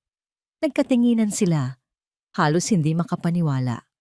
Ang kombinasyon, tanong ni Gideon. Nag-isip si Liwayway. Kailan po ang kaarawan ni Lino? Sinabi ni Gideon ng petsa. Mabilis na ipinasok ni Liwayway ang mga numero. Isang pag-click, dahan-dahang bumukas ang maliit na pinto. At sa loob, nakapatong sa isang pulang telang velvet, ay isang bagay na halos nagpatalon sa kanilang mga puso sa tuwa. Isang maliit, itim na USB flash drive. Hawak-hawak ni Gideon ang USB na parabang ito ang banal na kopita, ang pag-asa. Hindi pa pala tapos ang laban. Ngunit ang kanilang sandali ng tagumpay ay biglang pinutol ng isang tunog. Isang tunog ng mensahe sa cellphone ni Gideon. Nanginginig niyang kinuha ito mula sa kanyang bulsa. Isang mensahe mula sa isang hindi kilalang numero. Isang litrato. Binuksan niya ito. Ang kanyang dugo ay tila nagyelos sa kanyang mga ugat. Ang USB na hawak niya ay halos mahulog mula sa kanyang kamay. Ang litrato ay kuha sa loob mismo ng Villa Esmeralda. Sa kusina, si Lino, at sa likod ng kanyang anak, nakatayo ang isa sa mga tauhan ni Arturo na nakita nila kaninang umaga. Ang kamay nito ay nakahawak sa balikat ni Lino at ang mukha ay may isang ngiting demonyo. Ang litrato ni Lino ay isang bombang sumabog sa gitna ng kanilang munting tagumpay. Ang USB sa kamay ni Gideon ay biglang naging napakabigat. Ang halaga nito ay tila nawalan ng saysay sa harap ng direktang banta sa buhay ng kanyang anak. Nasa loob siya ng bahay, bulong ni Gideon. Ang boses ay puno ng takot at galit. Paano? Ang security? May tiwala po kayo sa kanila, kaya hindi na po nila kailangang magtago. Sabi ni Liwayway, ang isip ay mabilis na tumatakbo. Sir, kailangan po nating mag-isip. Huwag po tayong padalos-dalos. Ngunit huli na. Muling tumunog ang telepono ni Gideon. Isang tawag. Ang pangalan ni Arturo Valderrama ang lumabas sa screen. Sinagot ito ni Gideon. Ang panga ay matigas sa galit. Arturo. Gideon, aking kaibigan. Sabi ng boses sa kabilang linya. Masayang masaya. Nagustuhan mo ba ang munting regalo ko? Isang paalala lang na kahit nasaan ka, abot kamay ko pa rin ang lahat ng mahalaga sa'yo. Anong kailangan mo? Mariing tanong ni Gideon. Simple lang. Narinig ko ang chismis. Tila may isang kopya pa pala ng mga dokumento ni Tala. Ibigay mo sa akin yon. Magkita tayo sa lobby ng Pharmalife Tower. Ikaw lang mag-isa. Ibigay mo sa akin ang USB at ipapangako kong walang mangyayaring masama sa bata. Ganoon lang kadali. At paano ako makakasiguro? Wala kang kasiguruhan, Gideon. Tumawa si Arturo. Iyon ang punto. Nasa akin ang lahat ng baraha. Hihintayin kita sa loob ng 1 oras. Ibinaba ni Arturo ang tawag. Napasabunot si Gideon sa kanyang buhok. Isang bitag. Alam niyang isa itong bitag. Kung ibibigay niya ang USB, mawawala na ang lahat ng pag-asa nilang makamit ang hustisya. Kung hindi naman, si Lino ang mapapahamak. Muli, pinapipili siya sa pagitan ng katotohanan at ng kanyang anak. May plano po ako, biglang sabi ni Liwayway. Ang kanyang mga mata ay may kakaibang kislap. Tumingin sa kanya si Gideon, puno ng pagdududa. Pumunta po kayo, sabi ni Liwayway. Gawin niyo po ang gusto niya. I-delay niyo siya. Kausapin niyo siya. Patalagalin niyo ang usapan. Ako na po ang bahala kay Lino. Paano? Mapanganib? Mas mapanganib po kung wala tayong gagawin. Giit ni Liwayway. Kilala ko na po ang routine ng mga tao sa bahay. Alam ko kung saan sila nagpapahinga. Magtiwala po kayo sa akin, sir. Tinitigan ni Gideon si Liwayway. Ang babaeng ito, na ilang linggo pa lang na bahagi ng kanilang buhay, ay handang isugal ang lahat para sa kanila. Isang tapang na matagal na niyang kinalimutan. Tumango siya. Ito ang kanilang huling pagkakataon. Habang naghahanda si Gideon na umalis, palihim siyang tumawag sa isang pinagkakatiwalaan niyang kontak sa National Bureau of Investigation. Ipinasa ang lahat ng impormasyon. Isang sugal, ngunit wala ng ibang paraan. Ang lobby ng Pharmalife Tower ay malawak at malamig. Gawa sa salamin at asero, isang monumento sa kapangyarihan ni Arturo. Nakaupo ito sa isa sa mga leather na sofa, nag-aantay na parang isang gagambang nag-aabang sa kanyang sapot. "Dumating ka," sabi ni Arturo, hindi na nagulat. "Nasaan ang anak ko?" agad na tanong ni Gideon. "Relax. Ligtas siya." Ngumisi si Arturo. "Nasa mabuting mga kamay. Ngayon, nasaan na ang akin?" Inilabas ni Gideon ang USB at ipinatong sa mesang salamin sa pagitan nila. Ngunit hindi niya ito binitawan. "Bago yan, gusto kong malaman. Bakit, Art? Magkaibigan tayo. Magkapatid ang turingan natin." Sumandal si Arturo. Ang nangisi ay napalitan ng isang pait. "Pagkakaibigan? Yun ang tingin mo? Palagi kang nauuna, Gideon. Sa negosyo, sa buhay, palagi kang bida. At kahit si Tala, ang nag-iisang babaeng minahal ko, ikaw pa rin ang pinili niya." "Ito ba ay dahil lang doon?" Hindi makapaniwalang tanong ni Gideon. "Hindi lang iyon, Gideon. Iyon ang lahat," sagot ni Arturo. Ang boses ay tumataas. "Nang malaman kong may ebidensya siya laban sa akin, nakita ko ang pagkakataon. Isang pagkakataon na kunin ang lahat ng dapat ay sa akin. Ang kumpanya, ang respeto, at siya. Ngunit masyado siyang matigas ang ulo. Kung hindi siya mapapa sa akin, sisiguraduhin kong walang ibang magmamay-ari sa kanya." Habang nagaganap ang pag-uusap na yon, sa Villa Esmeralda, si Liwayway ay kumikilos na parang isang anino. Dahan-dahan siyang pumunta sa kusina. Nakita niya ang tauhan ni Arturo, nakatalikod, nagtitimpla ng kape. Si Lino naman ay tahimik na nakaupo sa isang sulok. Ang mga mata ay puno ng takot. Sa isang mabilis ngunit tiyak na kilos, kinuha ni Liwayway ang isang mabigat na kawali. Bago pa man makalingon ang lalaki, isang malakas na palo sa likod ng ulo ang nagpabagsak dito sa sahig walang malay. Agad na tumakbo si Liwayway kay Lino. Tinakpan ang bibig nito bago pa ito makasigaw sa gulat. "Shh, Lino. Ako to. Si Liway, ligtas ka na. Aalis na tayo." Binuhat niya ang bata at mabilis na tumakbo palabas ng mansyon sa daang alam niyang walang nakabantay. Sa Pharmalife Tower, akmang aabutin na ni Arturo ang USB. "Tapos na ang kwentuhan, Gideon. Ibigay mo na sa akin." "Hindi," sabi ni Gideon. Ang boses ay biglang naging matatag. Itinayo niya ang USB sa harap ni Arturo. "Ito ang katibayan ng kasakiman mo. Ang katapusan mo." Tumawa ng malakas si Arturo. "Katapusan ko? Lingunin mo ang paligid mo, Gideon. Ikaw ang nasa teritoryo ko. Isang tawag ko lang." Hindi na niya natapos ang sasabihin. Biglang bumukas ang lahat ng pinto ng lobby.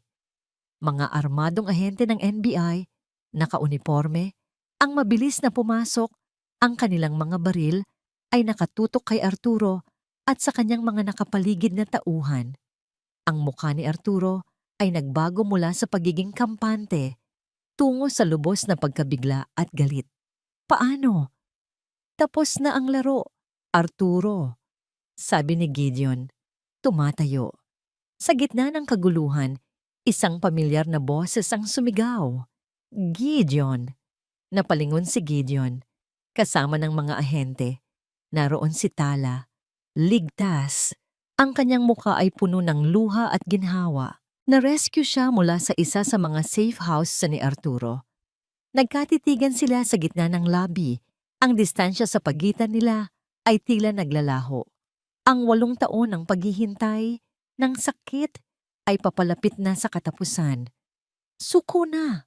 Sigaw ng hepe ng NBI. Ngunit si Arturo, sa kanyang huling desperadong galaw, ay biglang bumunot ng baril mula sa ilalim ng kanyang coat at itinutok ito kay Gideon. "Kung babagsak ako, isasama kita." Isang putok at isa pang putok. Ang unang putok ay mula sa baril ni Arturo, itinutok kay Gideon. Ngunit bago pa man tumama ang bala, isang anino ang mabilis na gumalaw, ang hepe ng NBI. Ang pangalawang putok ay mula sa kanya. Tumama ang bala sa balikat ni Arturo. Napasigaw ito sa sakit at nabitawan ang baril. Bago pa man ito makakilos muli, dinamba na siya ng mga ahente. Ang paghahari ng kasinungalingan at takot ni Arturo Valderrama ay nagwakas sa sahig na marmol ng kanyang sariling imperyo. Sa gitna ng kaguluhan, ang tanging nakita ni Gideon ay si Tala. Tumatakbo palapit sa kanya. Nagyakap sila. Isang yakap na puno ng ginhawa, ng pasasalamat, at ng isang pag-ibig na sinubok ng panahon, ngunit hindi kailanman nagapi. Tapos na. Sa wakas, tapos na ang lahat. Makalipas ang ilang linggo, ang Villa Esmeralda ay ibang-iba na. Ang dating malamig at nakakabinging katahimikan ay napalitan na ng mga mahihinang tunog ng buhay. Ang halakhak ni Tala habang nagluluto sa kusina. Ang tunog ng mga pahina ng libro na binubuklat ni Gideon sa salas, hindi na para sa negosyo, kundi para sa kasiyahan. Ang mga bintana ay nakabukas, hinahayaang pumasok ang sikat ng araw at ang sariwang hangin. Ang agahan, na dati isang formalidad na ginagawa sa magkahiwalay na oras, ay naging isang sagradong ritual. Ngayong umaga, nakaupo silang apat sa hapagkainan, si Gideon, si Tala, si Lino, at si Liwayway. Pinapanood ni Liwayway ang pamilya sa kanyang harapan. Si Gideon at Tala ay madalas magkatinginan, mga ngiting hindi na kailangan ng salita. Ang 8 taon ng pagkawalay ay nag-iwan ng mga pilat, ngunit unti-unti na itong naghihilom. Muli nilang pinag-aaralan kung paano maging mag-asawa, kung paano magtiwala, kung paano magpatawad. At si Lino, ang batang si Lino. Hindi pa rin ito nagsasalita, ngunit ang mga mata nito ay hindi na kasing lungkot ng dati. Mayroon ng kislap. Minsan, nahuhuli siyang nakangiti habang pinapanood ang kanyang mga magulang na nag-uusap. Ang bigat sa kanyang munting dibdib ay unti-unti nang gumagaan. "Liway," sabi ni Tala. Inilalapag ang isang tasa ng mainit na tsokolate sa harap niya.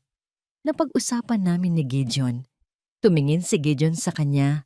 Ang kanyang mga mata ay puno ng sinseridad. "Gusto naming manatili ka rito, Liwayway. Hindi bilang katulong, kundi bilang bahagi ng pamilya. Utang namin sa iyo ang pangalawang pagkakataong ito."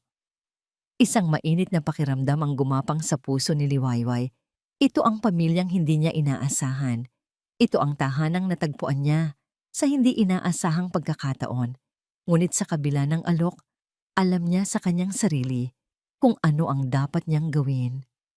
Umiling siya ng marahan, isang magalang na ngiti sa kanyang mga labi. Maraming salamat po. Higit pa po yan sa inaasahan ko. Pero kailangan ko na pong umuwi." Nakita niya ang lungkot sa mga mukha nila. "Natapos na po ang misyon ko rito." Pagpapatuloy niya, "Tinulungan niyo po akong tuparin ang pangarap ko para sa pamilya ko. Ngayon, oras na po para bumuo ako ng sarili kong kwento. Hahanapin ko po ang sarili kong hiraya." Naintindihan nila.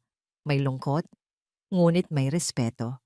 Nang hapong iyon, habang hila-hila ni Liwayway ang kanyang luma, ngunit ngayon ay mas punong bag palabas ng mansyon, lumabas ang buong pamilya Montenegro para magpaalam. Inakap siya ni Tala ng mahigpit. "Hinding-hindi ka namin malilimutan." Bulong nito. "Mag-iingat ka, Liwayway," sabi ni Gideon. Inilahad ang kanyang kamay. Sa halip na tanggapin ito, ginawaran siya ni Liwayway ng isang magalang na pagyuko. Huli niyang nilapitan si Lino. Lumuhod siya para magpantay sila. Ang batang minahal niya na parang sarili niyang kapatid. "Paalam na, Lino," sabi niya. Hinahaplos ang buhok nito. "Maging isang mabuting anak ka, ha? At sana balang araw, marinig ko na ang boses mo." Hinalikan niya ito sa noo. Pagkatapos, tumayo na siya. Ito na ang huli. Humarap siya at nagsimulang maglakad palayo sa mansyon. Palayo sa pamilyang naging bahagi ng kanyang puso. Hindi niya gustong lumingon dahil alam niyang mas mahihirapan lang siyang umalis. Ngunit isang maliit na tinig ang pumigil sa kanya. Isang tinig na matagal nang nawala. Isang tinig na halos isang himala. Salamat! Napahinto si Liwayway. Dahan-dahan siyang lumingon. Nakatayo roon si Lino. Ang mga mata ay nakatingin ng diretso sa kanya. Sa tabi nito, si Gideon at Tala ay napahawak sa kanilang mga bibig. Ang mga mata ay nanlalaki sa pagkabigla at tuwa. Ang mga luha ay malayang dumadaloy sa kanilang mga pisngi. Muling bumuka ang bibig ni Lino. Tumingin ito sa kanyang mga magulang. Pagkatapos ay muling ibinalik ang tingin kay Liwayway. At sa pagkakataong ito, mas malinaw, mas buo. Salamat. Ang isang salita. Ang unang salita sa loob ng 8 taon. Isang ng ngiti ang sumilay sa mga labi ni Liwayway. Isang ngamang ngiti na puno ng luha, ng kaligayahan. Hindi na niya kailangan pang lumingon muli. Tumakbo si Lino patungo sa kanyang mga magulang at niyakap sila. Isang yakap na sa wakas ay buo na. Nagpatuloy si Liwayway sa paglalakad. Papalabas ng gate, papalayo sa Villa Esmeralda. Ngunit sa pagkakataong ito, ang daladala niya ay hindi na lang mga gamit sa isang bag. Daladala niya ang tunog ng unang salita ni Lino. Ang imahe ng isang pamilyang muling nabuo. At ang init ng isang umagang puno ng pag-asa. Ang kanyang Liwayway ay nagsisimula pa lang. At dito po nagtatapos ang ating kwento. Isang kwento na nagpapatunay na ang pag-ibig ng pamilya, kapag hinaluan ng tapang at katotohanan, ay kayang lampasan ang pinakamadilim na nakaraan at paghilumin ang pinakamalalim na sugat. Ang aral ng kwento para sa araw na ito ay simple lang po. Huwag tayong matakot na harapin ang katotohanan, gaano man ito kasakit. Dahil ang katotohanan, tulad ng araw, ay may kakayahang itaboy ang lahat ng anino at magbigay daan sa isang bagong umaga. Maraming salamat po sa inyong walang sawang pagsubaybay at pakikinig. Kung mayroon po kayong komento o mungkahi o kung anong uri ng kwento ang gusto ninyong marinig sa susunod, huwag po kayong mag-atubiling i-comment sa ibaba. Ang inyong boses ay mahalaga po sa amin. Hindi dito nagtatapos ang ating paglalakbay. Marami pa pong kwentong kasing ganda at mas puno ng aral dito sa aming channel. Kung nagustuhan nyo ang kwentong ito, i-like, i-share sa pamilya at mga kaibigan at mag-subscribe na rin para lagi kayong updated sa mga susunod pa naming kwento. I-click nyo ang notification bell para kayo ang unang makarinig kapag may bago kaming upload. Pagpalain po kayo ng Panginoon, kayo at ang inyong buong pamilya. Hanggang sa muli,